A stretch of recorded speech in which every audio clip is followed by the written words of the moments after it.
चलिए, आज है फल और बीजों का विकास। कैसे होता है फल और बीजों का विकास। Good evening Shubham. Good evening ma'am. Good evening ma'am आज मुकुलन के बारे में पूछना था। हाँ हाँ ठीक है, वेरी गुड। चलिए, मुकुलन के बारे में। Yes ma'am. ठीक है, चलिए बताइए योगेश, मुकुलन क्या होता है, किसे कहते हैं, किसमें होता है, बताइए फटाफट। मैम आवाज नहीं आ रही। और सबको आ रही है ना? Yes ma'am. योगेश, मेरे को आ रही है, आप बताओ, मुझे सुनाई दे रहा है।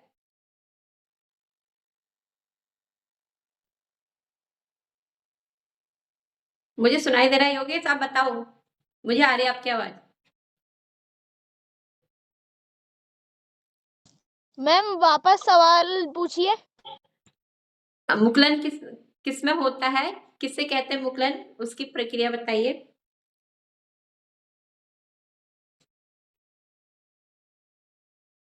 मुकुलन किससे कहते हैं?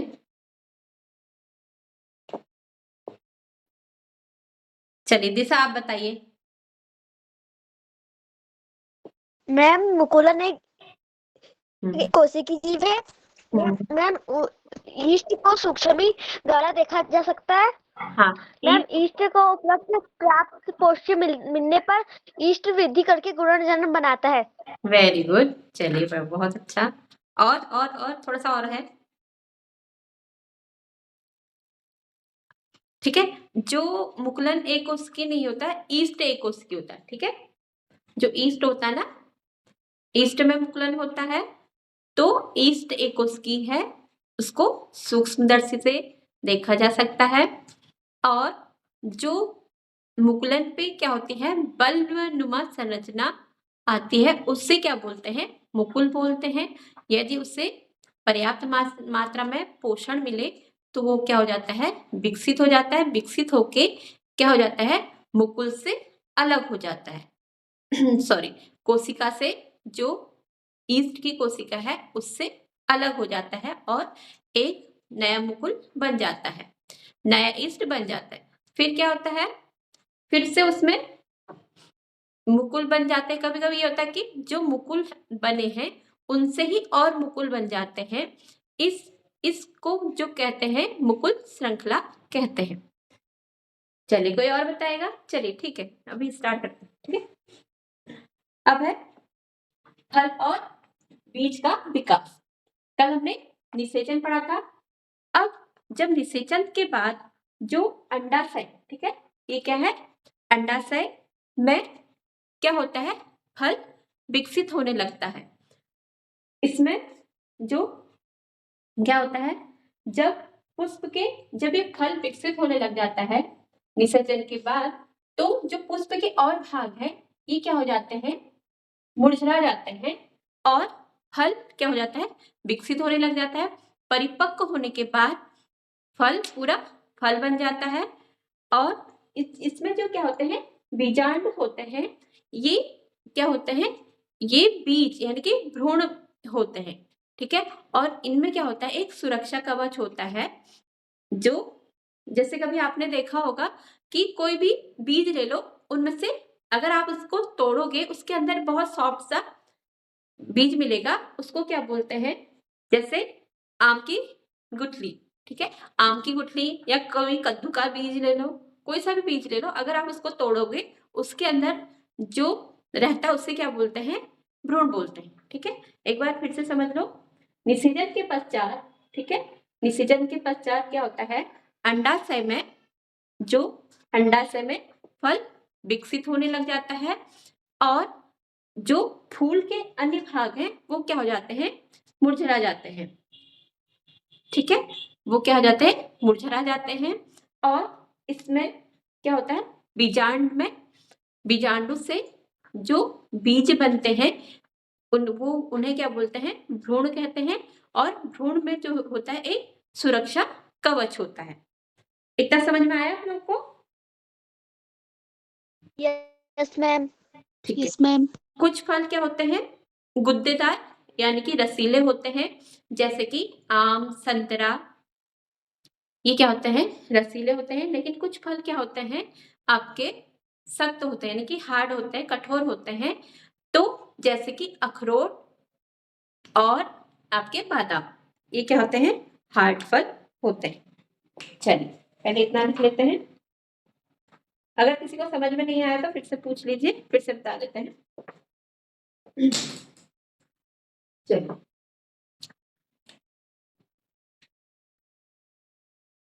निषेचन के पश्चात, निषेचन के पश्चात जो अंडाशय है, ठीक है, अंडाशय में फल विकसित होने लग जाता है। फल विकसित होने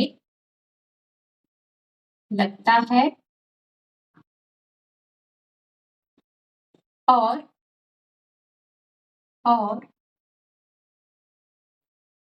पुष्प के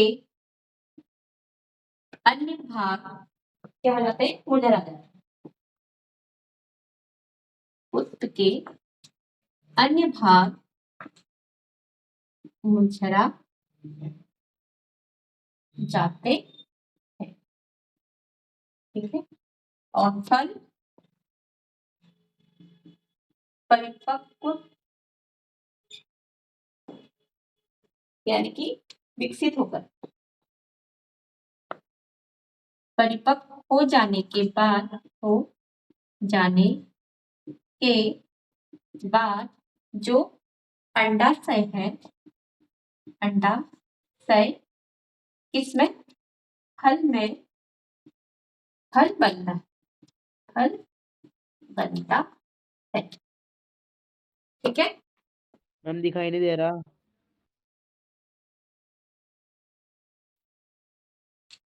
किस किस को नहीं दिख रहा है,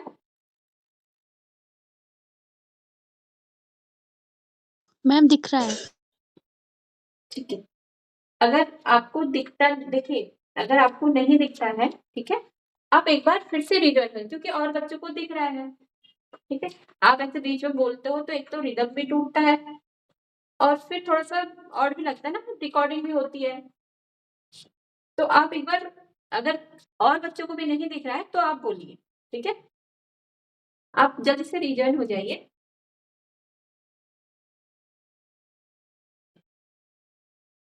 ठीक है, अंडाशय फल के रूप में विकसित, क्या फल बनता है, फल के रूप में विकसित होता है, विकसित होता है, ठीक है।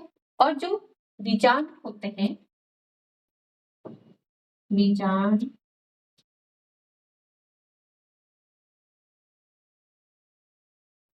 बीजाणु से क्या बनते हैं, भ्रूण बनते हैं, बीजाणु से भ्रूण बनते हैं।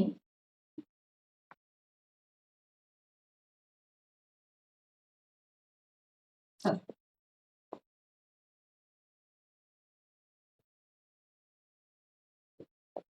बीजाणु से भ्रूण बनते हैं, जो क्या रहते हैं, जो एक सुरक्षा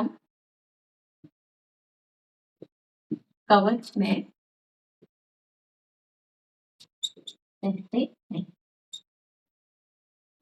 ठीक है, जो क्या रहते हैं, एक सुरक्षा कवच में रहते हैं। फिर से देख लीजिए, निषेचन के पश्चात अंडाशय में क्या होता है, फल विकसित होता है। जो पुष्प के और भाग होते हैं वो क्या होते हैं, मुरझा जाते हैं। परिपक्वता के बाद क्या होता है, अंडाशय क्या बन जाता है, एक फल में विकसित हो जाता है। जो बीजांड से क्या बनते हैं, भ्रूण बनते हैं, जो क्या होते हैं, सुरक्षा कवच में रहते हैं। ठीक है, इतना समझ में आया? ये कुछ फल क्या होते हैं? Yes ma'am. Yes ma'am. Good. Yes ma'am. कुछ फल क्या होते हैं? गुद्देदार,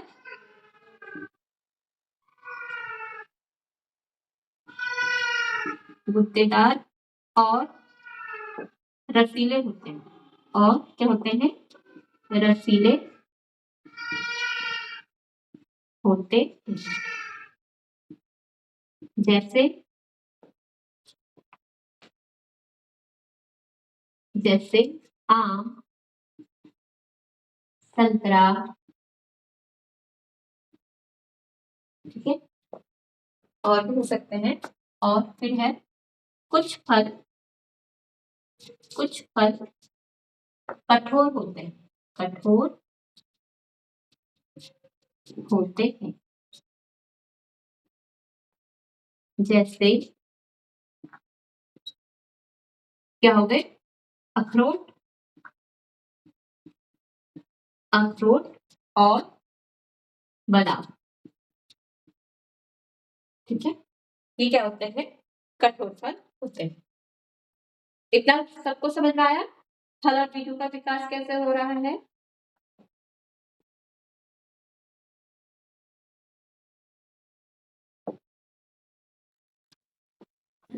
बीजों का प्रकीर्णन।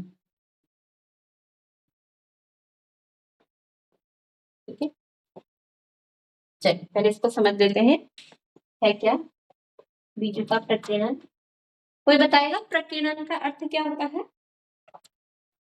आपके समझ तो वो भी नहीं है, साइंस में भी नहीं है। चलिए ठीक है, प्रकीर्णन का अर्थ होता है फैलना। ठीक है, यानी कि बीजों का फैलना। बीज कैसे फैलते हैं? कभी आपने ये सोचा है कि जैसे वहां गांव के साइड क्या होते हैं, चीड़ के पेड़ ज्यादा होते हैं, तो चीड़ के पेड़ मोस्टली हर जगह दिखाई देते हैं। ऐसा क्यों होता है कि चीड़ के पेड़ एक ही जगह पे, जबकि एक ही जगह पे होने चाहिए थे, काफी दूर दूर तक चीड़ के पेड़ होते हैं। ऐसा क्यों होता है? ऐसा इसलिए होता है क्योंकि जो बीज है, ठीक है, बीज क्या होते हैं? कुछ बीज जो हल्के होते हैं वो हवा के साथ उड़ के दूसरे स्थान तक पहुंच जाते हैं, और कुछ क्या होते हैं? पानी के साथ बहकर दूसरे स्थान तक पहुंच जाते हैं। और ऐसे ही जैसे जंतु द्वारा भी बीज का प्रकीर्णन होता है। जैसे चिड़िया है, चिड़िया पीपल के या बरगद के जो दाने होते हैं उनको खा लेते हैं, या मनुष्य भी कुछ दाने ऐसे खा लेते हैं जो पचते नहीं है। तो जहां पे चिड़िया क्या करती है, मल करती है, वहां पे वो बीज क्या हो जाते हैं, वहां पे चले जाते हैं, और उनको नमी मिलने पर वो वहां पे क्या हो जाते हैं?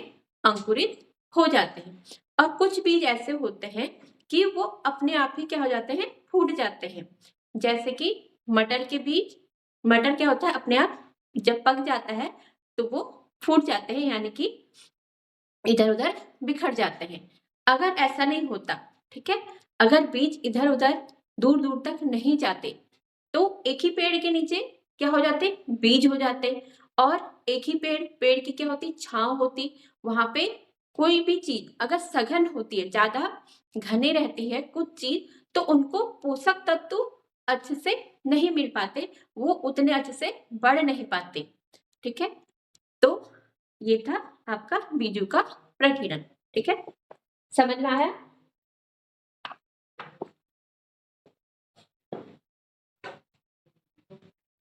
बीजों का प्रकीर्णन का अर्थ होता है फैलना।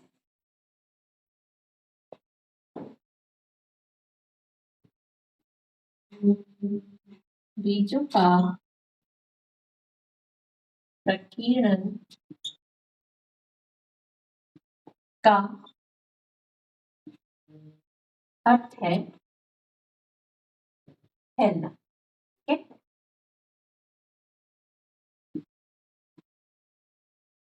फैलना। बीजों का प्रकीर्णन, बीजों का प्रकीर्णन अनेक प्रकार से होता है, अनेक प्रकार से होता है। ठीक है, प्रकृति में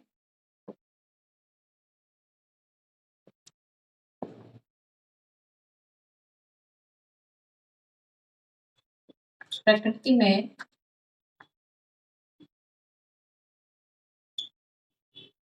प्रकृति में पादप के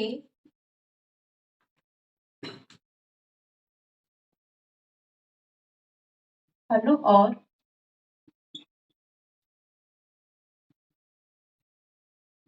बीजों का स्थानांतरण या प्रकीर्णन स्थानांतरण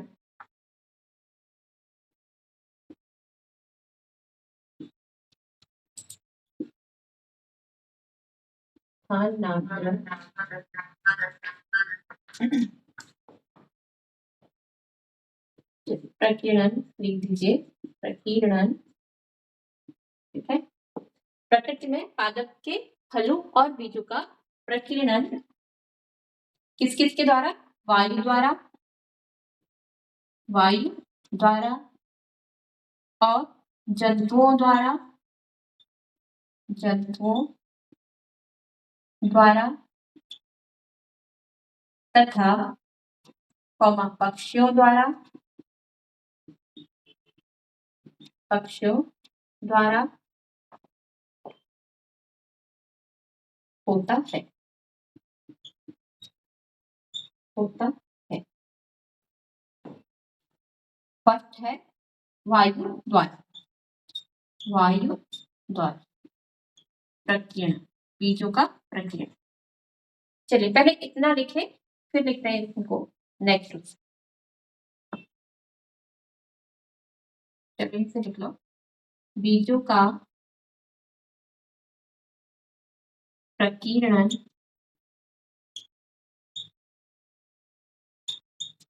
निम्न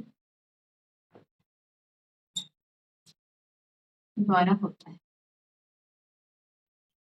द्वारा होता है। ठीक है, पहला है वायु द्वारा, वायु द्वारा।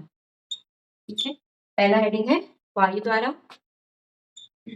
कुछ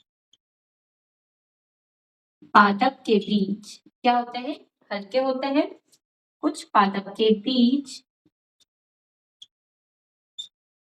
हल्के होने के कारण, हल्के होने के कारण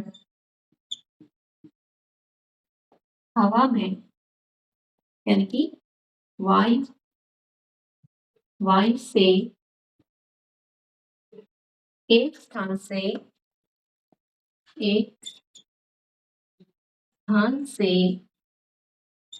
दूसरे स्थान तक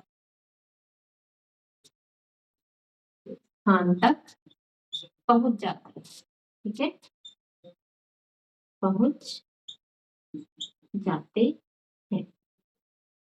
ठीक है, उदाहरण क्या क्या हो जाएंगे इसके? जैसे ड्रम स्टिक हो गया, सूरजमुखी के फूल बीज हो गए। ठीक है, ड्रम स्टिक और सूरजमुखी के बीज हो गए। ठीक है, कपास के बीज हो गए, उड़ के चले जाते हैं ना, कपास आदि। ठीक है, चलिए इतना समझ में आया आप लोगों को? Yes ma'am.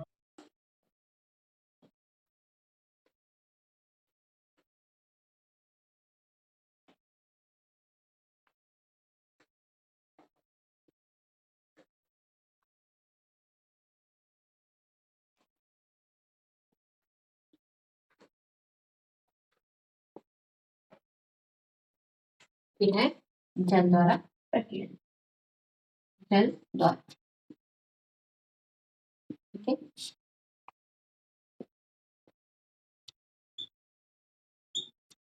कुछ बीज, ठीक है, जल के साथ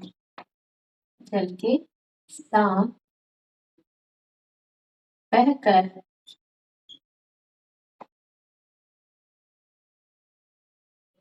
एक स्थान से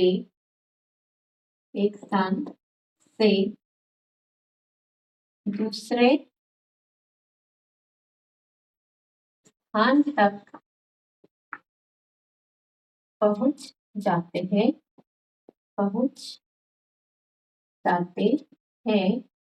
इन बीजों का ठीक है, ये बीज क्या होते हैं? स्पंजी, यानी कि स्पंज जैसे, यानी कि डूबते नहीं। ये बीज स्पंजी और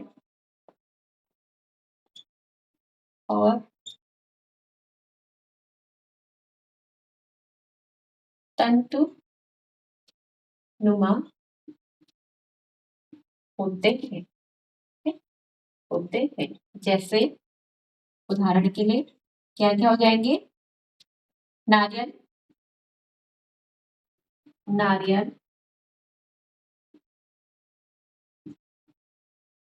और कमल के बीज, ठीक है, और सेब के बीज।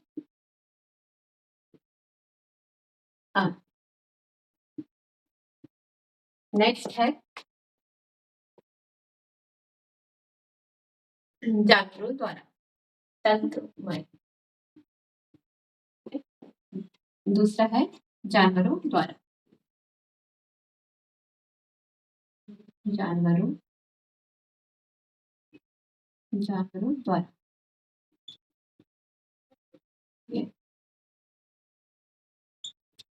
कुछ बीज क्या होते हैं? जानवरों पे या जंतुओं पे, जंतु द्वारा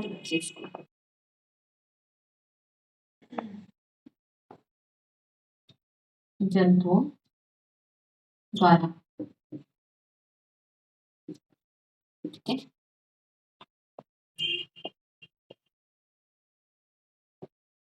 कुछ बीज क्या होते हैं? कटीले होते हैं,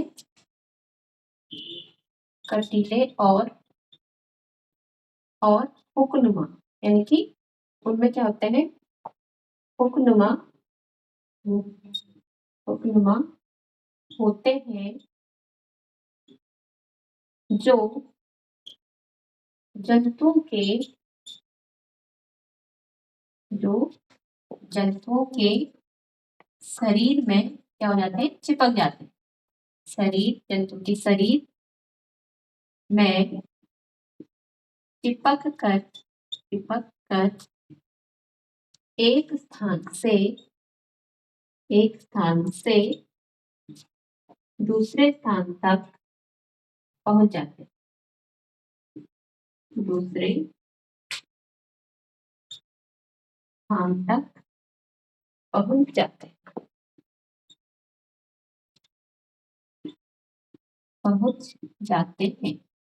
जैसे आपने गांव में देखा होगा, किसी के बालों में लगा नहीं देते, एक कांटा जैसा होता है, ठीक है, जिसको क्या बोलते हैं? गोखरू। जैसे उदाहरण में आ जाएगा गोखरू,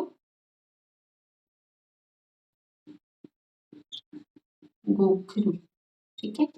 इसका नाम है वैसे जैंथियम, इसका नाम है जैंथियम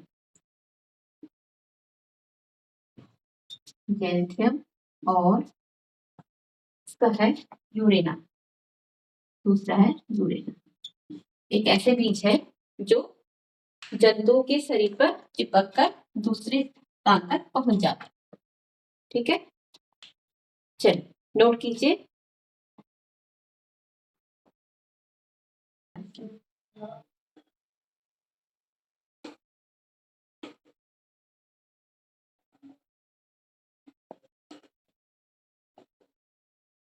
अब है आपका पक्षियों द्वारा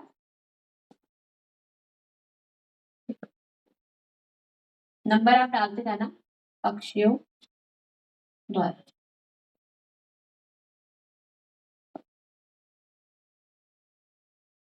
ठीक है,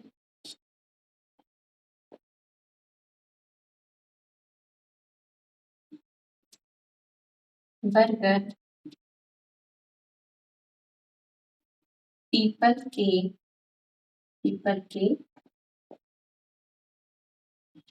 फलों को खाकर पक्षी इनके बीजों को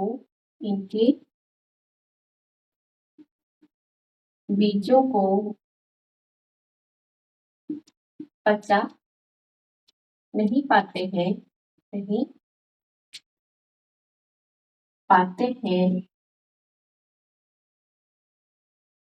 तथा, ठीक है, बरगद पीपल के फलों को खाकर पक्षी इनके बीजों को पचा नहीं पाते हैं तथा मल के द्वारा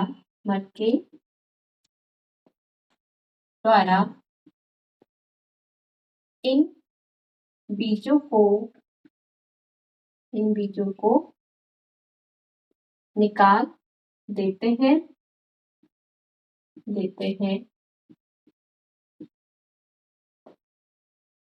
इन बीजों को,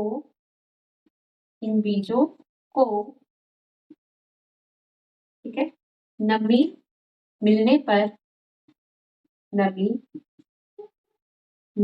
पर ये बीज क्या हो जाते हैं, अंकुरित हो जाते हैं। ये बीज अंकुरित हो जाते हैं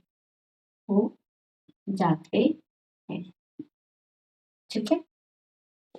चल, और फिर है स्वयं फटने से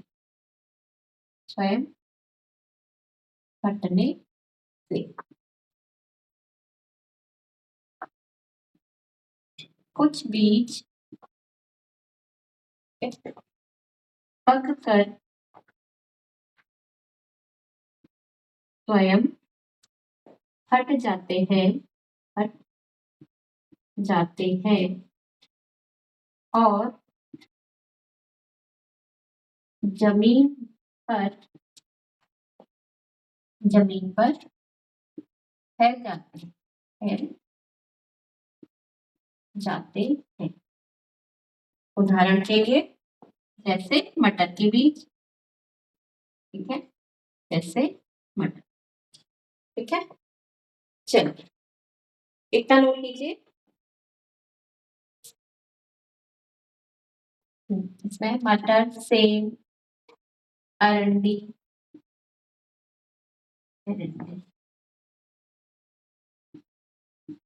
हाँ, ये बीज क्या है जो स्वयं फट जाते हैं। चलो नोट कीजिए।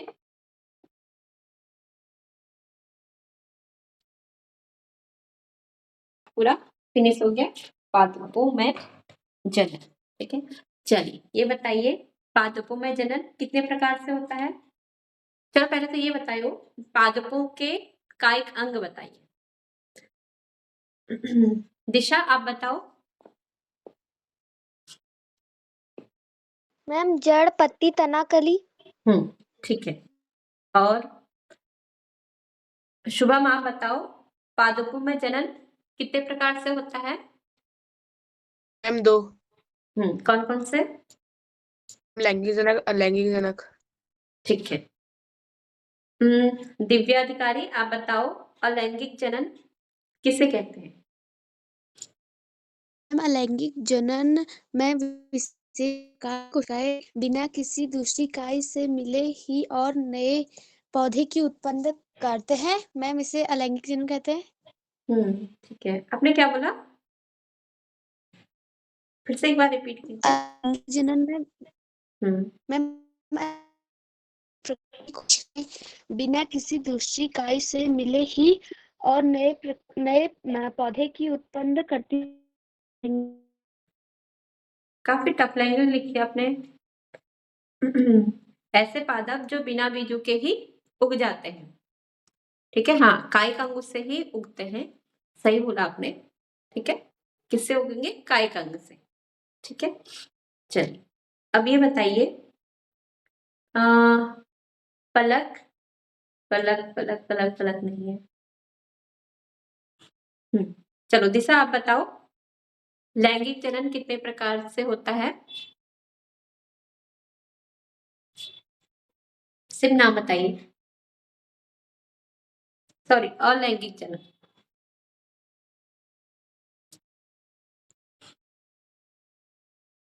अलैंगिक जनन कितने प्रकार से होता है? मैम 4 प्रकार से। बताइए, नाम बताइए फटाफट। मैम कायिक प्रजनन, मैम मुकुलन और मैम खंडन और बीजाणु निर्माण। Very good. ठीक है, योगेश आप बताइए, खंडन बताइए आप। मैम खंडन शैवाल में होता है। ठीक है, और शैवाल का रंग कैसा होता है? मैम हरा। हरा क्यों होता है? मैम क्योंकि उसमें क्लोरोफिल होता है। गुड, ठीक है। और शैवाल कहाँ पाए जाते हैं? मैम तालाबों के किनारों में। ठीक है, चलिए। और शैवालों में क्या होता है? खंडन होता है। ठीक है, और क्या था आपका? खंडन और बीजाणु निर्माण। शुभम आप बताइए, बीजाणु निर्माण होता किसमें है, ये बताइए।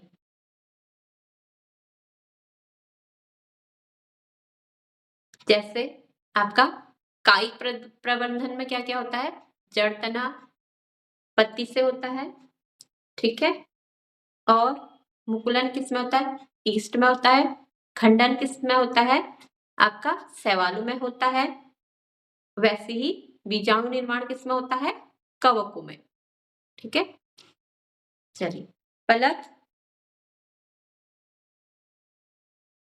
मैम बताइए, लैंगिक जनन किसे कहते हैं?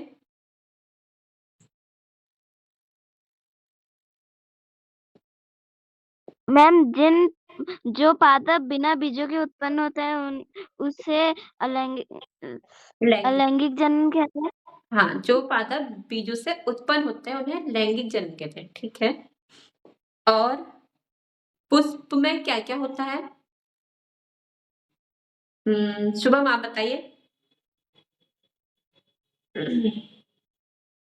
पुष्पों में क्या क्या होता है? कल पढ़े थे ना पुष्प के। अंडाशय।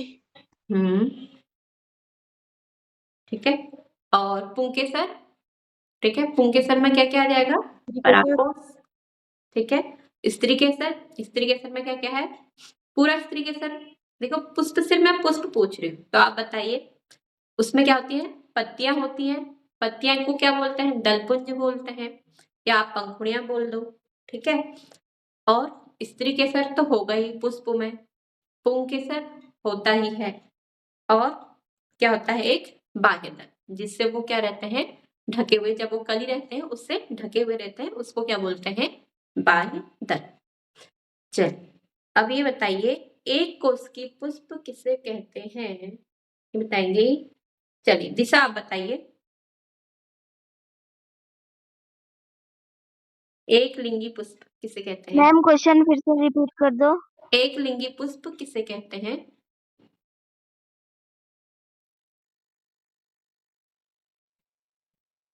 जिनमें एक लिंगी पुष्प।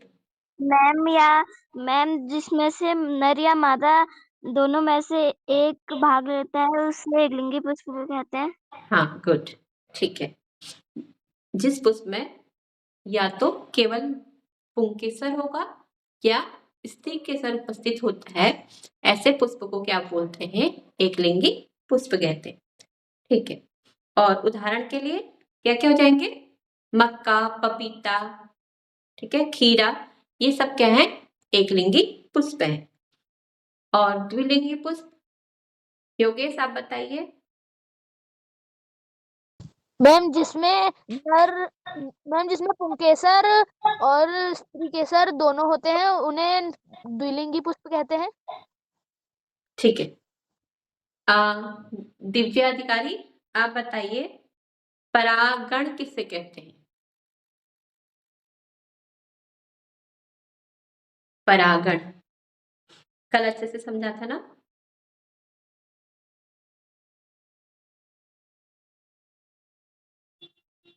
परागण में क्या होता है?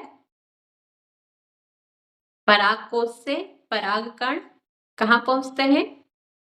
या तो एक ही पुष्प की वर्तिकाग्र में या दूसरे पुष्प की वर्तिकाग्र में पहुंचने की प्रक्रिया को क्या कहते हैं? परागण कहते हैं। चलिए, और परागण कितने प्रकार से होता है? तनुजा, पलक,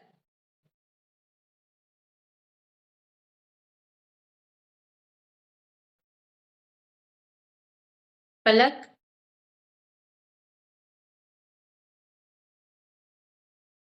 चलिए शुभम आप बताइए, परागण कितने प्रकार से होता है? 2 प्रकार से, एक स्वपरागण, एक परपरागण। ठीक है, स्वपरागण में क्या था? जब परागकोश अपने ही पुष्प की वर्तिकाग्र में या अपने ही पौधे के पुष्प के दूसरे पुष्प के वर्तिकाग्र में पहुंचते हैं, उन्हें क्या बोलते हैं? स्वपरागण। यानी कि एक ही पौधे में जो पराग कण है जाते हैं। ठीक है, और परपरागण ऐसे जब क्या होता है? पराग कण एक पुष्प से अपनी प्रजाति के दूसरे पुष्प के वर्तिकाग्र में पहुंचेंगे कहाँ? वर्तिकाग्र में, क्योंकि जो पराग कण है वो क्या है? आपका नर युग्मक बनाते हैं, और जहां पे पहुंचते यानी कि वर्तिकाग्र में वो क्या है? स्त्री केसर का भाग है। तो जो नर युग्मक कहाँ जाएंगे? स्त्री केसर भाग में। ठीक है, चलिए, और क्या था? चलिए, निश्चय तो आपको चलो ठीक है, आज के लिए इतना ही। ठीक है, कल मिलते हैं, कल मैथ्स होगा और सैटरडे को आपका टेस्ट होगा। ओके, चलिए, गुड नाइट। और किसी को good night ma'am. Good night ma'am. Good night. Good night ma'am. Good night. Good night. और Disha, sorry, Divya Bawari. Yes ma'am. आपको आज आपकी पहली क्लास है ना? Yes ma'am. चलिए ठीक है, आप नोट्स बनाते भी रहना। ठीक है, आज यस मैम। चलिए, और कुछ पूछना तो नहीं है आपको? आपने इतने दिन से मुझे मैसेज क्यों नहीं करा? मुझे लगा आप ज्वाइन नहीं हो रहे हो। मैम हो नहीं रहा था। अच्छा, तो आप मुझे मैसेज कर देते ना, नंबर तो था आपके पास। हम आपको मैम बता देते। मोबाइल खराब हो गया। ओके, चलिए, कोई नहीं, चलिए, okay, good night. Good night ma'am. Good night. Good night ma'am. Good night good Divya. Night ma'am. Good night. Good night. Good night. Good night Palak. Good night Yogesh. Good night ma'am. Good night. Good night Divya. Good night ma'am. Good night.